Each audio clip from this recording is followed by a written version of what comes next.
My wife always said I was too emotionless. I'm not a yeller. I don't slam doors or throw things.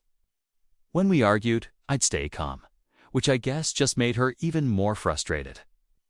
About a month ago, we had an argument over something completely trivial.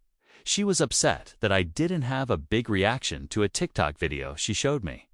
Out of nowhere, she just exploded. "You never show any emotion. You're like a stone." I can't live like this anymore. Her words cut deep, but I kept my composure, just like I always do. "Let's talk about this when you're not so angry," I said quietly. That was the wrong thing to say. She grabbed her keys, slammed the door so hard the pictures on the wall shook, and she didn't come home that night. The next morning, she was back, full of apologies. She blamed it on stress from work, said she didn't mean it, and we tried to move on. But something had shifted. A crack had appeared, and no amount of pretending could seal it. Life went on, but it wasn't the same. An invisible wall was now standing between us. She started staying up late, glued to her phone.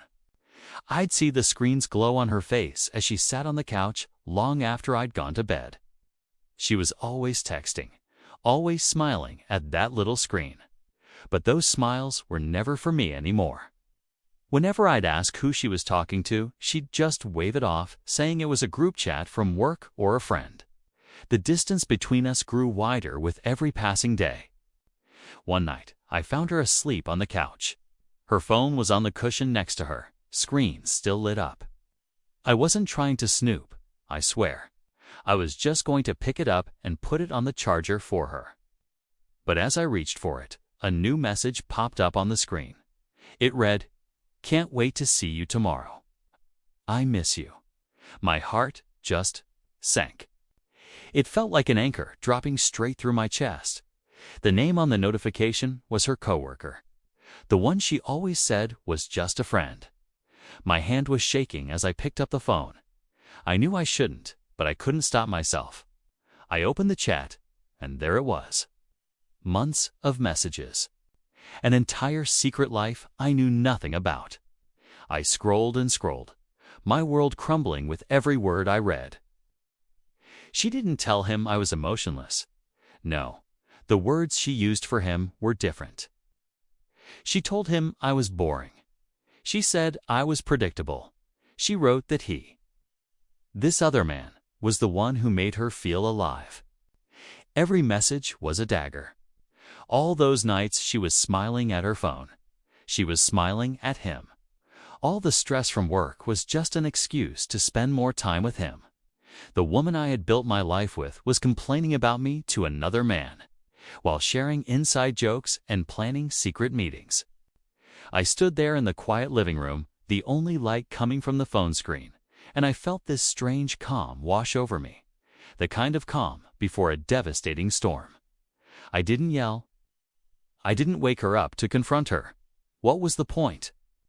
The evidence was right there, glowing in my hand. Her betrayal was crystal clear. I went to our bedroom and quietly packed a bag. Clothes, toiletries, my laptop, just the essentials. Then I sat down and wrote a short note. I just wrote, "You wanted emotion. Here's one. Goodbye." I placed it on the coffee table right next to her, where she'd be sure to see it when she woke up. And then I walked out the door and left. I didn't slam it. I closed it softly behind me, leaving the life we built together in the dark. Around 6 in the morning, my phone started blowing up. 12 missed calls from her. Finally, I answered. Her voice was frantic, choked with sobs. It didn't mean anything. I swear, I just liked the attention. "Please, please come back home." I listened to her cry, and I felt nothing. The hurt was gone, replaced by a cold, hard emptiness. I let her finish, and then I said, "You could have talked to me. You could have told me you were unhappy. Instead, you talked to him." And then I hung up the phone. The funny thing is, she accused me of being the one without emotions. But now, she's the one who's an emotional wreck every single day, flooding my phone with desperate texts and voicemails. And me? For the first time in a very long time, I finally feel peace. I finally feel nothing at all. And that's an emotion I'm perfectly okay with. Thank you so much for listening to my story. If you've been through something similar or just want to share your thoughts, please leave a comment below. Don't forget to like this video and subscribe for more content. Take care of yourselves.